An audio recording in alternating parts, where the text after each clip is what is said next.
area. Whoops.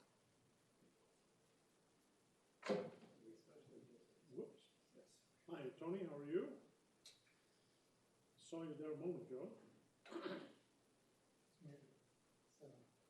Look it up because I know you're active member. It's noon. Should we call the meeting to order and then we got some time in closed session, all right? Is David live with us too now? Yes. All right, good afternoon, everyone. It's 12 o'clock noon. We will call to order the October 28th. Hi, guys. 2020 meeting of the Fox Canyon Groundwater Management Board of Directors. Ask everyone to please stand wherever you are, place your hand over your heart, and join me in the pledge. I pledge allegiance to the flag of the United States of America and to the republic for which it stands, one nation, under God, indivisible, with liberty and justice for all. Thank you all, and roll call, please. Chair West? Yes. Director Mobley? Here. Director Chairman, Tremblay? you're muted. Director Tremblay? Mr. Chair, you're We can muted. see you, we can't hear you, Tony. Can you hear me now? Yes. Thank you. It's very faint. Are you taking roll? Yes. I'm sorry, we've been unable to hear you. Present. Director Borchard? Here. All right, we will now recess the general session and resume in closed session until 1:30. Might help if they turned that mic on, huh? That's it.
Okay, and So they're supposed to be. Yourself, because I think you might have been doing things that they're shooting. okay, and was Michael viewable or no? Yes. Okay, all right. Shall we get started then? Yeah,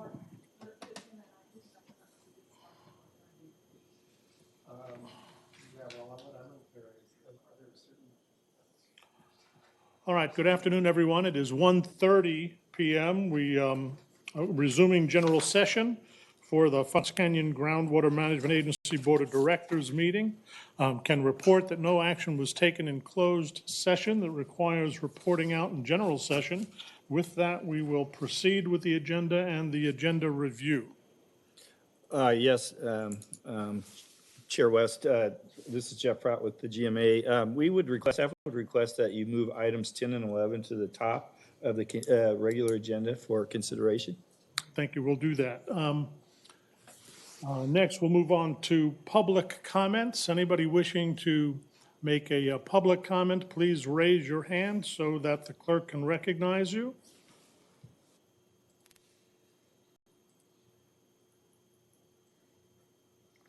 Seeing none, we will move on to board member comments. I'll ask the board members to do the same if they have any comments they wish to make. no, Chair. Thank you. Okay, now we'll move on then to the consent agenda. There are only 2 items on the consent agenda. Unless someone has some questions or wishes to remove one of those items, the chair will entertain a motion to approve the consent agenda. Move consent. Is there a second? Second. And we need a roll call. Chair West? Yes. Director Bennett? Yes. Director Mobley? Yes. Director Tremblay? Yes. Director Borchard?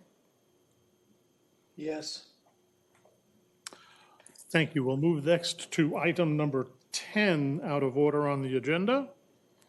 That's the Mr. Chair? proposed ordinance to establish a new pumping allocation system for the Las Posas Valley Basin. Yes, Director Trumbull. Mr. Chairman? I move that we continue items 10 and 11 and the public hearings on those items to a special meeting of the board to occur on December 14, 2020 at 1:30 p.m. I second the motion. Thank you. There's a motion and a second. We need a roll call. Chair West? No. Director Bennett? No. Director Mobley? Yes. Director Tremblay? Yes. Director Borchard? Yes. Okay, thank you. Those items will be continued to December 14th. Now we'll move to item number 8 on the calendar, fiscal year 2021 first quarter update. Good afternoon, Chair West, members of the board. I'm going to pull up a PowerPoint here and share my screen. I'm Kim Loeb, GMA staff. And let me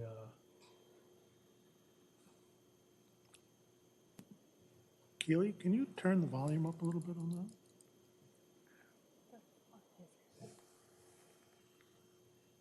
there. Are you seeing that now? I can see your screen. That's why I was asking. Yeah, so your board adopted the 2021 budget and work plan at the June 24th meeting. And this is a first quarter check-in of the budget and where the actuals are at this time. And this table, which is in your board agenda packet, shows the fund balances, year-end fund balances, most of the year except for the first quarter here for the major, I jumped ahead, fund balances. There we go. That's what we're supposed to be looking at. The funds are the designated GEMS account, which was established for enforcement activities, including legal actions and activities, has no ongoing funding mechanism. And as we informed your board when the budget was adopted, that we had a projected negative balance, and it's the subject of a proposed fee, which will be a topic of, I think, the next board item now. The designated surcharges account is the next one. That's where the surcharges are kept for pumping beyond allocation. And of course, those are not part of the operating budget. Those funds are reserved for your board's direction on a case-by-case basis. There's a designated reserve fund of $1 million. That's what your board has designated, put away there. And then the operating fund balance is the last in the white there. That's where the day-to-day activities of the agency occur. And then the last row is the total fund balance of all those funds. And then the columns, the first one is the actual year-end balance of those funds from the last fiscal year, just a little under 2.5 million total fund balance. The gray one is your board's adopted budget. Then the third column is the standing, the actuals now. And you can see that GEMS account has gone into the negative. The revenue that comes in is kind of in arrears, and so we're not seeing that yet. The first quarter, in terms of the operating fund, is not that meaningful, but in terms of the individual items, we're in the operating fund, we appear to be on track with projected spending in the budget. And then the next column is the projected year end, and then the planning level budgets to the next two following fiscal years. The expenses against the GEMS account have been updated with current projections of what those expenses might be. And you can see that that does drive down the grand total fund balance into the negative in 22-23, absent some other action. So I do have the rest of the budget, the more detailed budget sheet that was included in your package. If you have any questions on that, but at this time, staff just wanted to bring you a high-level snapshot of how the budget is tracking at this time. So our recommendation is that you receive and file this report unless you have any further questions that I'm happy to answer. Thank you. Any members of the board have any questions on this item? Hearing none at this time, then I'll ask if any members. This is Steve Jean.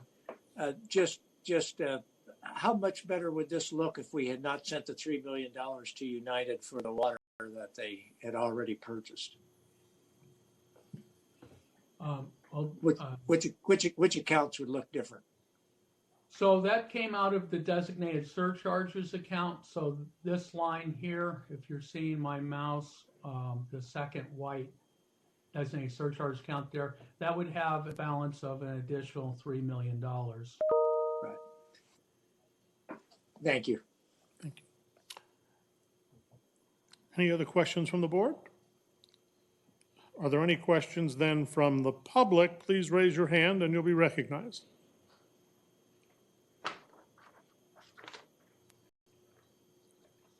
None, Chair. Okay, hearing none, then this is a receive and file. I guess, is there a motion to receive and file?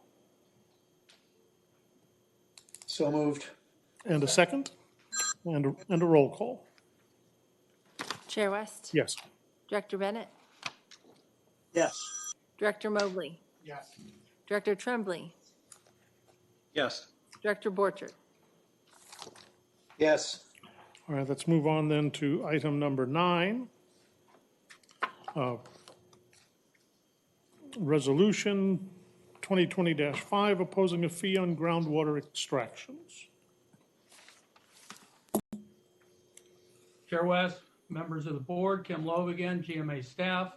I will again share my screen here.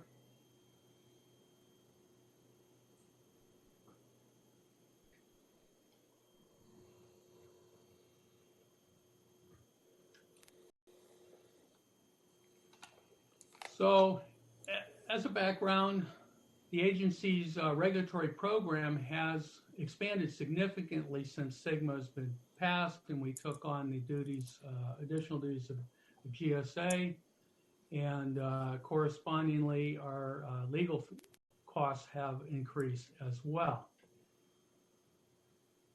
At the June 24th meeting, when your board adopted this year's fiscal or budget and work plan, as we just mentioned, we advised your board that the GEMS fund was expected to end the year in deficit. And at the September 23rd meeting, your board directed that staff return with proposed resolution to increase extraction fee, and that's what this item is today. So the reason we need a reserve is the agency's enabling legislation and SGMA both provide imposition or give us authority to impose regulatory fees to pay for our groundwater management program, as well as related legal actions. Currently, our regulatory program is funded through the $6 per acre foot fee that is authorized in our enabling legislation, and a $14 per acre foot fee that is your board has imposed through our authority under SGMA. So the total fee of $20 per acre foot is currently adequate to fund the administrative costs of the agency's groundwater management activities. However, the current fee does not generate sufficient revenue for the agency to respond to legal challenges to its regulatory authority. Stakeholders have demonstrated a willingness to adjudicate the basins as an alternative to the agency's groundwater management authority under SGMA. Of course, the Las Posas Basin is currently being adjudicated, and there's potential that the Oxnard and Pleasant Valley Basins could be adjudicated as well. In order to effectively manage our groundwater, the agency needs sufficient reserves to pay for expenses of adjudications and challenges to the agency's groundwater sustainability plans and other regulatory activities. Failure to respond could lead to state intervention or judgment that substantially impairs the agency's ability to manage the basins. Important to note that the agency's regulatory program benefits all water users and of equal benefit to all operators within the agency. And the legal challenges against the groundwater sustainability program will resolve issues of importance to all the operators within the agency's jurisdiction. And issues raised in litigation from a specific basin are likely to be raised in other basins.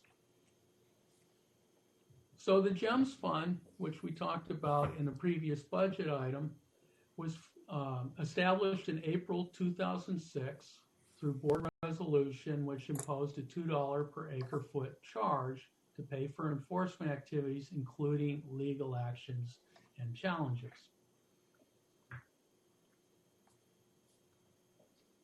The board terminated collection of that fee at the end of 2007, But the board made 3 subsequent transfers to the GEMS fund, one in fiscal year 2010-11 of about $288,000, another $500,000 in fiscal year 12-13 to bring the balance to $1 million, and then a third transfer in fiscal year 2015-16 when the board transferred another $500,000 to maintain a balance of $1.5 million.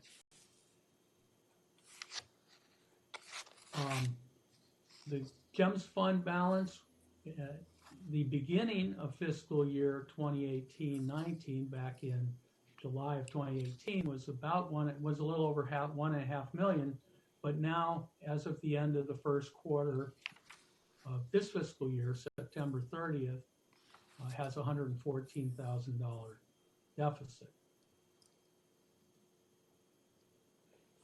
As discussed in the board letter, there are a number of ongoing items of litigation that the agency is defending itself against, and there are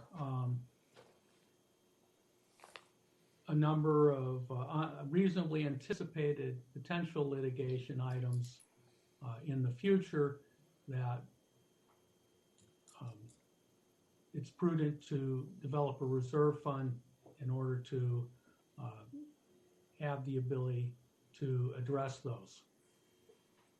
So this is the table 1 in your board packet that lists the various ongoing and potential litigation issues. The fiscal year 2019-20 are the actual fees expended, and then 2021 and out for the next 5 fiscal years projections. These are reasonable projections of what the costs may be. I won't go into detail line by line, but it's in your in the board letter. So, per your board's direction, staff evaluated what would be an appropriate fee to fund the reserve to address those expenses, and staff analyzed potential revenue for fees ranging from $15 to $25 per acre foot. The projections are based on the average extractions in 2018 and 19, which were about 119,000 acre feet a year, and also looked at how the revenue flow from those fees would be collected by the agency as we're moving into water year reporting. And the fees are collected following the period of extraction. So October through March are collected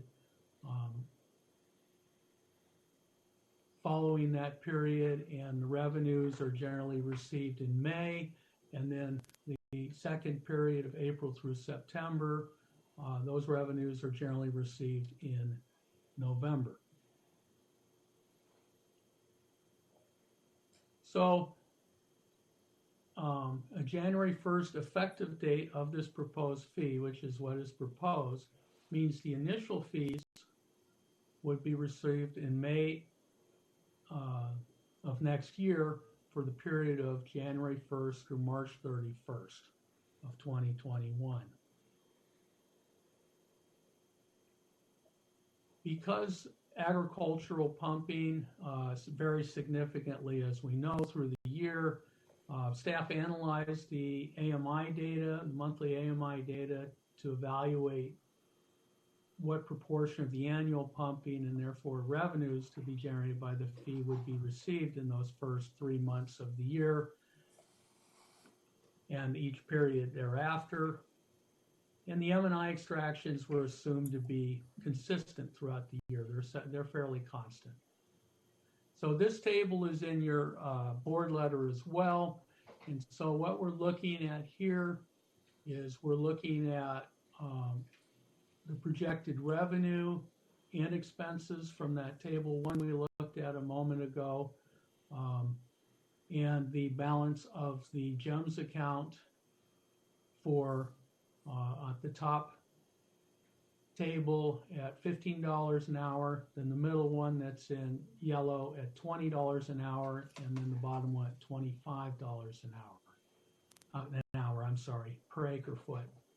And the first column is the last year actuals, and that was the ending balance as we looked at in the previous item for the end of the last fiscal year, where the GEMS ended at about 157,000.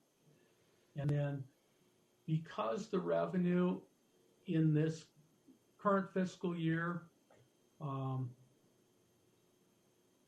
for the pumping, that is the pump fees that are received from January 1st through March would be the only fees that would be received in this current fiscal year. The GEMS fee fund remains in the red in this current year. But then in next year, 2021, depending on the fee, it then starts to be driven to a lower negative balance, and then in the out years becomes, it moves into the black. So based on this analysis, staff recommends the $20 per acre foot, even though the GEMS fund will carry a negative balance until the fiscal year of 22-23. After that, the GEMS fund is projected to have a reserve balance of about $1.2 million by the end of the fourth fiscal year. So resolution number 2020-05 would impose a $20 acre foot groundwater extraction fee. Those fees would be earmarked and held in a fund solely for paying the costs and expenses and actions and proceedings related to the agency's implementation of its groundwater sustainability plans. The fee would not be collected from a person who is extracting 2 acre feet or less for domestic use. And the resolution provides that the fee will automatically terminate on October 1st, 2024, unless your board takes action to extend the fee before then, or to end the fee prior to that. But it'll automatically terminate. And then it also provides that your board will be required on an annual basis to conduct a public hearing to evaluate the continued need for, and if there's any adjustments that need to be made to the fee every year following adoption. So that's the end of my presentation, and staff's recommendation is that your board adopt resolution 2020-05 imposing $20 per acre foot fee on groundwater extractions to establish a reserve fund to be used to pay for the cost and expenses of actions and proceedings related to the agency's groundwater sustainability program.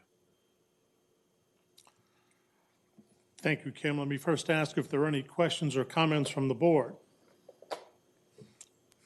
before opening it to the public.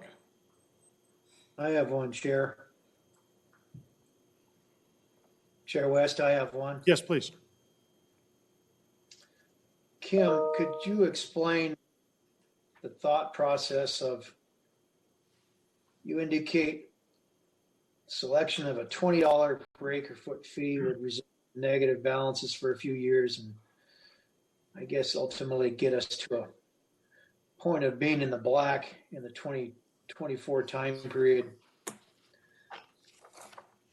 whereas the $15 fee looks like it continues that negative balance for a few more years. What's the logic in choosing one over the other if we're talking about a negative balance one way or the other? Well, Director Borchard, at the $20 an acre foot, it substantially reduces the negative balance into starting with next fiscal year. Shall I put that table back up? Well, I have it here. Okay. I'm- So if you look at the $15, it carries over $1 million balance, negative balance in the GEMS fund for at least 3 fiscal years. And then finally in 23-24, the balance is down to just a little under 700,000 negative, whereas $20, we are bringing the negative balance down pretty quickly. It comes down from 1.4 million in this fiscal year to a little over 500,000 next fiscal year, and then down to about 346, and then into the black. And the idea is that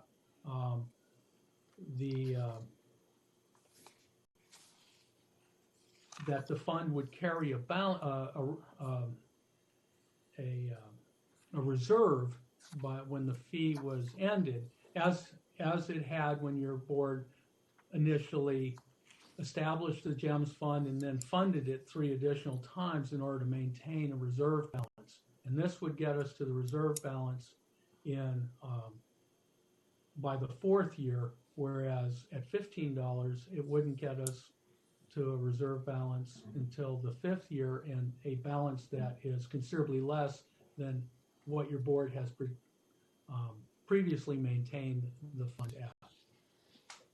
Okay, thank you.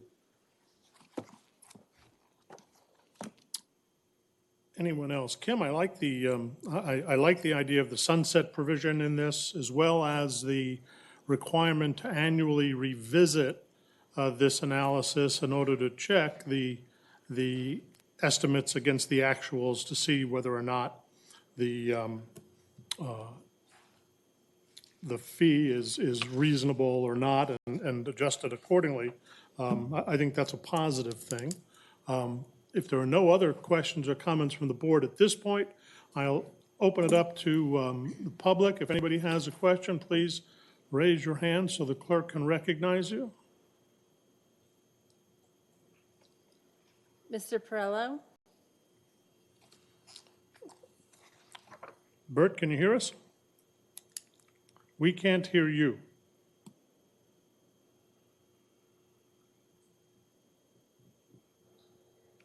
Can you hear me? Now we can hear you. Thank you.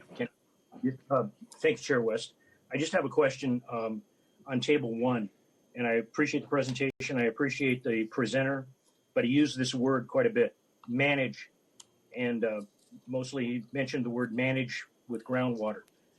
On Table 1, the first column, special counsel. How do we manage the special counsel? Is there a policy in place now to manage the special counsel?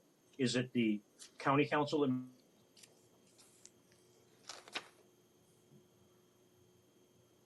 Kim, do you want to answer that? Would you like me to? Well, Chair West, you can answer that. Otherwise, I would, defer to agency counsel if he wanted to answer that. But the reason I say manage is because these are legal actions that are related to our management of groundwater. Well, Bert, I think the short answer to the question is that special counsel works directly with staff counsel and is directed in her activities by staff counsel, and both staff counsel and special counsel report regularly to the board and get direction directly from the board. In addition, there is the bills that we receive are carefully analyzed and, if necessary, audited and adjusted. Anything else to add to that, Al? No, thank you.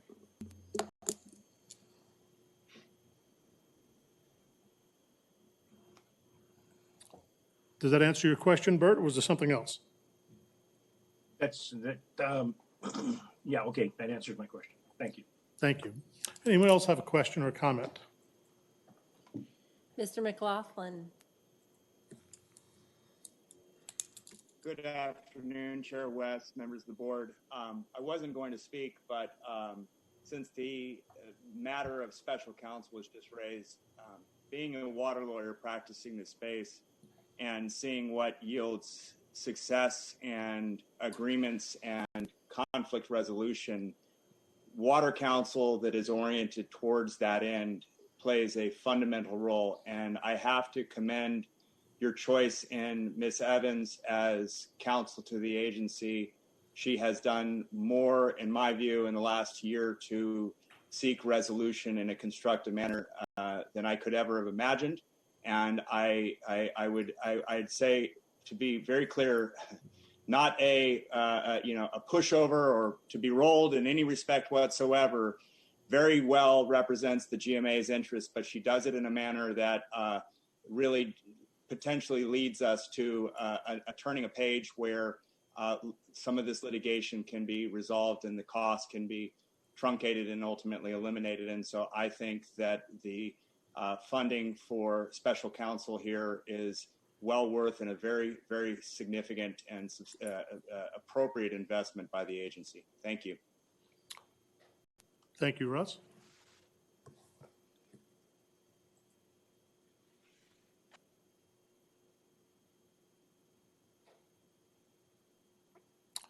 Any other questions? Anyone, any other hands up? None seen, Chair. Oh, wait, I'm sorry. Ms. Craviotto? Hi, thank you for taking my question. And I just had a general question about the $1 million reserve. I don't know that I've seen a balance sheet from Fox Canyon GMA.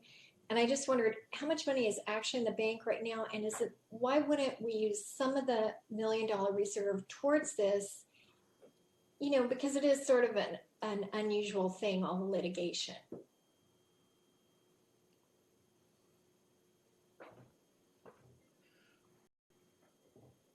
So, Ms. Craviotto, that the board's directs how that reserve fund is to be used, and since it will essentially be used or borrowed from to carry the negative balance until that reserve, the GEMS reserve, is restored. In terms of balance, and the budget is presented annually. It was at the June meeting, and then there's a biennial audit, which is also conducted and available on our website, which provides any information you might have there. So bottom line, I'm a big, global thinker. How much money does the Fox Canyon GMA have in the bank right now, total? I wasn't sure if that was on the spreadsheet.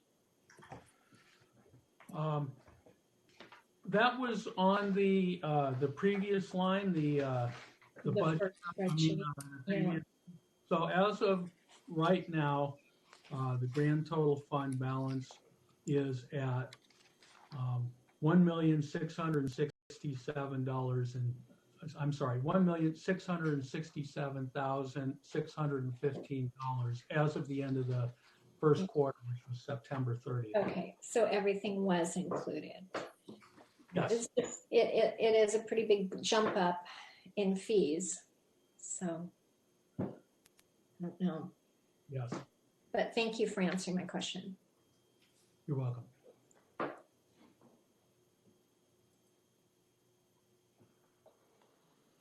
Any other questions or comments?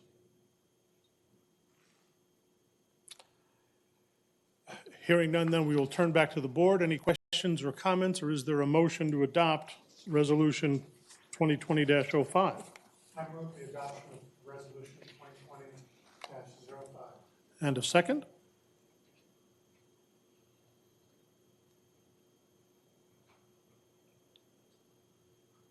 Second. And a roll call, please. Chair West, Yes. Director Bennett, Director Tremblay, Yes. Director Mobley, Yes. Director Borchard.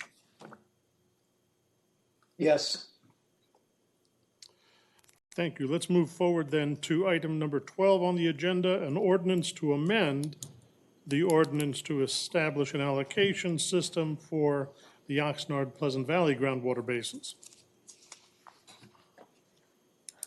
Chair West, members of the board, Kim Loeb, this is my item again, and I will again share my screen here.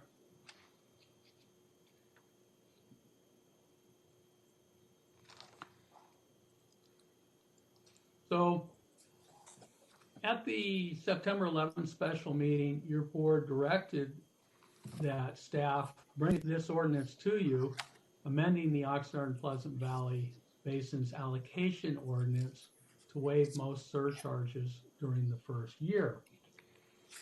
And your board took this action in response to stakeholder concerns about the transition to the new allocation system to avoid hardships, provide time to process variance applications, and allow time for the facilitation process to move forward.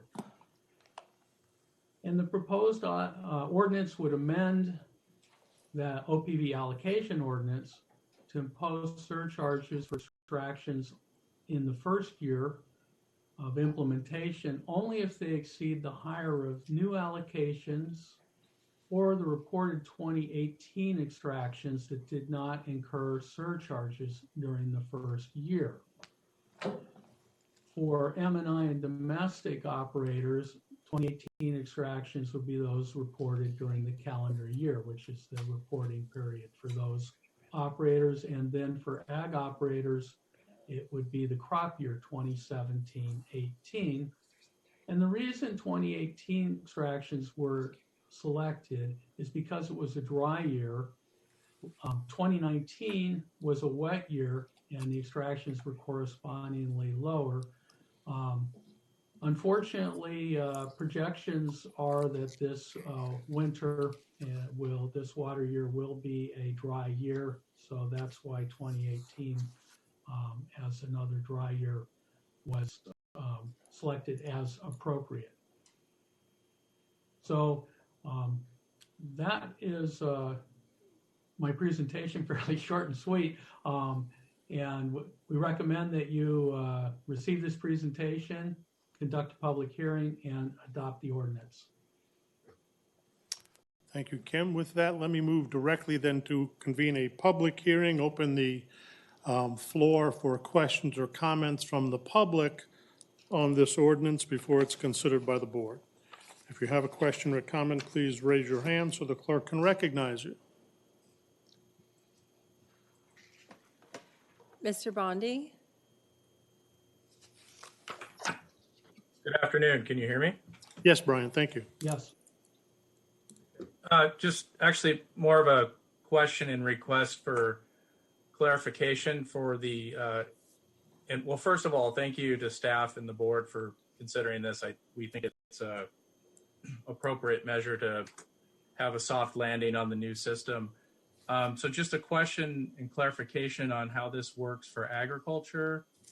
With respect to the crop year 17-18 allocations, some of us have not yet received notice of whether the 17-18 IAI application has been approved. So trying to understand if the ordinance is referring to what was applied for versus what has been approved, and if it's intended to be what is approved, what is the timing for getting approval on those applications? Thank you. So Brian, the ordinance actually says that it's for the extractions in that crop year for ag users that did not incur surcharges. So that it's the actual extractions. It's not what the allocation would have been. Okay, thank you. Any other questions or comments?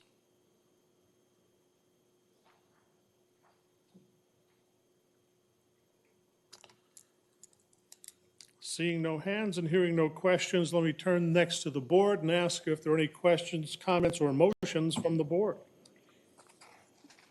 Chair West, if I may. Yes. I did want to point out there is a typo in the fourth line of section 2.2. The word "for" is typed twice.